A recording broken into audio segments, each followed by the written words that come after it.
Reading Questions of the Third Cinema, edited by Jim Pines and Paul Willemen.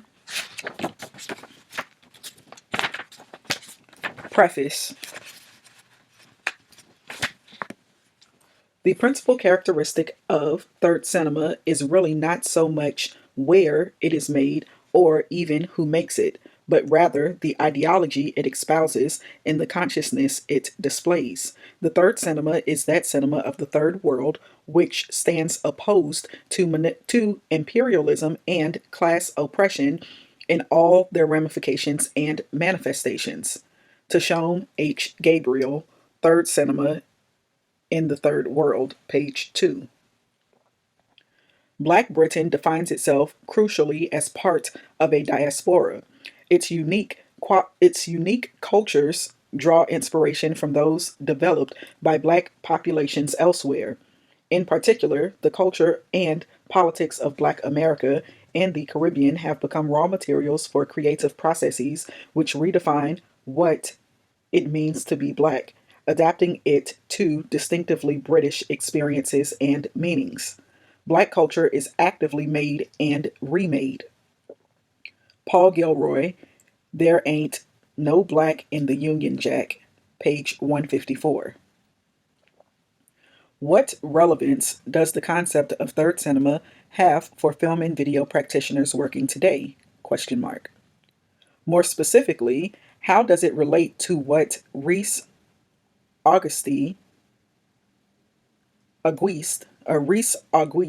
has called, quote, the cinema of diasporic subjects living and working in the metropolitan centers of London, Paris, New York, etc.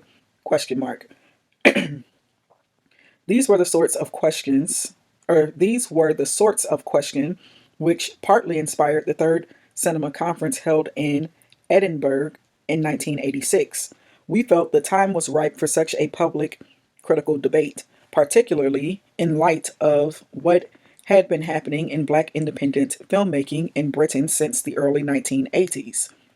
Notwithstanding important economic and organizational questions, mainly to do with funding, distribution, and exhibition policy, which were the focus of several previous Black and Third World film culture events held in Britain, we wanted to shift the debate to critical issues and flesh out the somewhat uneasy relationship between oppositional, critical practice/theory on the one hand and oppositional film and video practices on the other.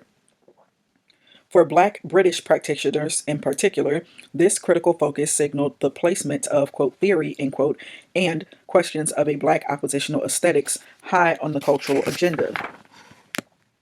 Tashome Gabriel's seminal essay, quote, Towards a Critical Theory of Third World Film, end quote, included in this volume, and his book, Third Cinema in the Third World, The Aesthetics of Liberation, provided another important source of inspiration. These texts offered a systematic approach to, quote, reading, end quote, third world films, and by doing so, helped to realign the hitherto peripheral status of third world, quote, otherness, end quote, so as to make it both critically and politically the center. The stress was now on, quote, difference, end quote, rather than, quote, otherness, end quote. The crucial effect of this critical reformulation was the affirmation of the essential integrity of Black, and reformulation was the affirmation of the essential or the crucial effect of this critical reformulation was the affirmation of the essential integrity of Black and so-called third world film cultures. Moreover, it helped to reinforce at the conceptual level what many of us felt was at the core of some of the developments which were taking place in Britain, where a number of Black independent practitioners were challenging the old, quote, race relations, end quote, paradigms and experimenting with new forms of Black representation.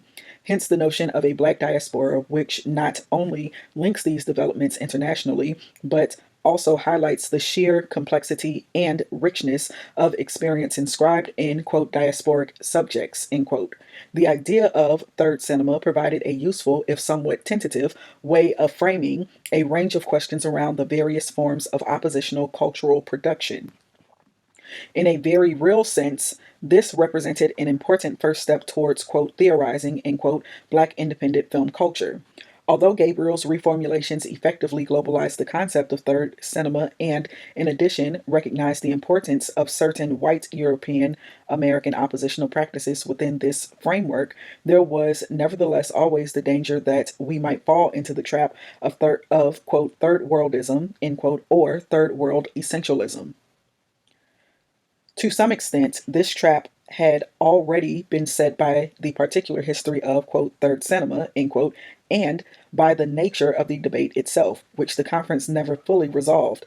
Indeed, some of us, this writer included, were not prepared to completely abandon the tendency towards a kind of cultural nationalism, however, quote, awkward, end quote, or, quote, controversial, end quote, that ideological position might be.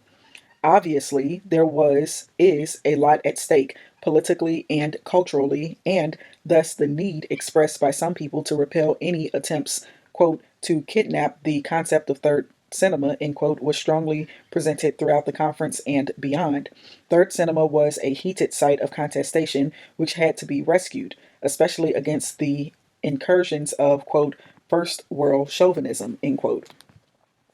As Clyde Taylor later put it, one of the, quote, most reliable characteristics, end quote, of this chauvinism is its, quote, denunciation of third world postures of struggle for their particularism, i.e., ethnicity, nationalism, cultural nationalism, populism, etc., while concealing the use of such orientations for first world interest, disguised instead as internationalism, post nationalism, cosmopolitanism, claiming postures of breadth and mobility that must necessarily rely on past or present imperialisms, end quote.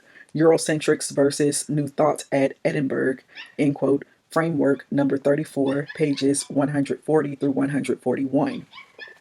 Another question constantly raised in reference to third cinema is the role of theory and its relationship to oppositional cultural practice. This is not a new or an original phenomenon, of course, as Homi Bhabha and others have indicated, but in relation to political film and video practice, and especially to, quote, third world, end quote, film cultures, debates about the efficacy of theory have often taken on a particular intense moral character, notwithstanding the genuine fear that some practitioners seem to have whenever they hear that word, theory.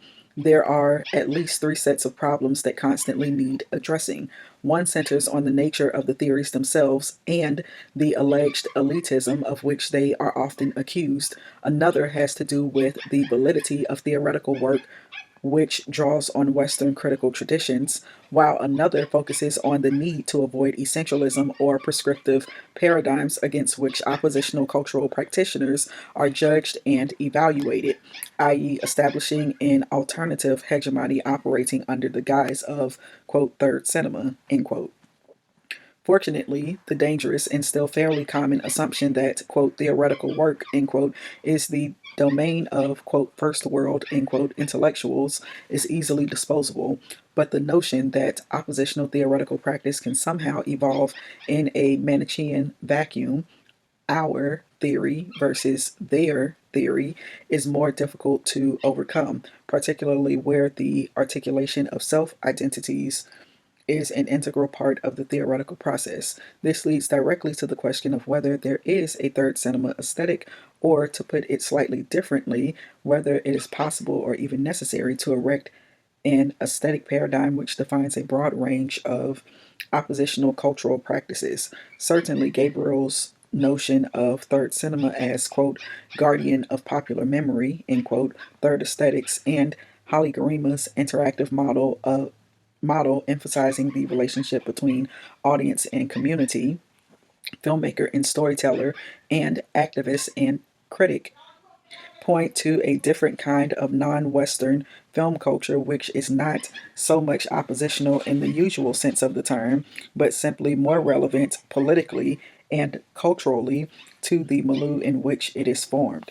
In that respect, the use the use of the term, quote, third cinema aesthetics, end quote, is perhaps putting too fine a point on it since, as Clyde Tyler has argued, quote, rather than search for a black or third world film aesthetic, we should interrogate the Western concepts of aesthetics as such, should recognize its determination through specific Western historical experiences and cultural exigencies, end quote. Page 141. The Edinburgh Conference provided a lively forum for exploring a diverse range of issues relating to notions of third cinema, culture, and politics, theoretical and oppositional practice, the role of national identities within cultural production, and so on. Although nothing concrete was resolved as such, much was debated, discovered, developed, and given a new dynamic, and is aptly reflected in the essays collected in this volume. We therefore wish to thank all those who participated in the conference and allowed themselves to be exposed to intense but highly fruitful exchanges. We would also like to thank the Edinburgh International Film Festival and especially its director, Jim Hickey, not only for hosting the event, but also for supporting the project from beginning to end. The Third Cinema Conference could not have happened without the financial support of the British Film Institute, and we duly thank them. We would also like to thank David Wilson and Jeffrey Newell Smith for supporting the publication of this volume and for giving us constant but sympathetic nudges throughout the long editorial process. Tashom Gabriel helped us in many ways, proposing several excellent contributors whom we didn't know, and keeping on at us about timelessness of this publication on Third Cinema. His support and enthusiasm are much appreciated.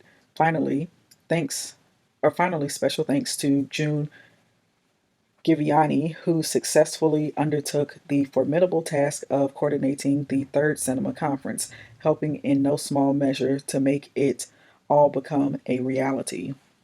Jim Pines. And I was reading the preface to Questions of the Third Cinema.